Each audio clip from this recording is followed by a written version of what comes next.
আসসালামু আলাইকুম দর্শক, আমার আজকের রেসিপি চুই ঝালের আচার। চুই ঝাল দিয়ে মাংস রান্না কার না পছন্দ। খুলনার এক বিখ্যাত খাবারের নাম চুই ঝালের মাংস রান্না। তো চলুন যাই।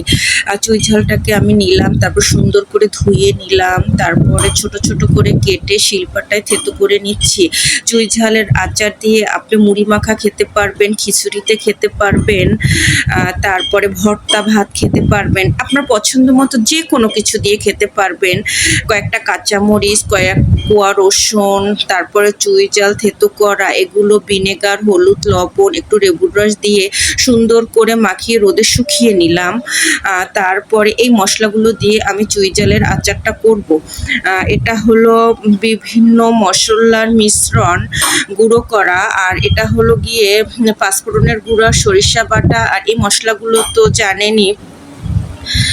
তারপরে আমি চুলোয় সরিষার তেল দিয়ে দিলাম, তার ভিতরে আমি দিয়ে দিলাম আদা বাটা এবং সরিষা বাটা, কয়েক টুকরা তেঁতুল। তার ভিতরে আমি চুই ঝালটা দিয়ে দিলাম এবং অল্প আঁচ দিয়ে সুন্দর করে নেড়ে চেড়ে নিব। অল্প আঁচ দিয়ে রান্নাটা আমি শেষ করব। এর ভিতরে আমি অল্প কিছু চিনি এবং বিট লবণ অ্যাড করেছি। তার ভিতরে মশলাগুলো আমি দিয়ে দিলাম, তারপরে ভিনেগার দিয়ে দিলাম। ঠিক এই পর্যায়ে আমি সংরক্ষণ করব, একটা কাচের বয়মে ঢেলে আমি সংরক্ষণ করে রেখে দেব। আল্লাহ হাফেজ।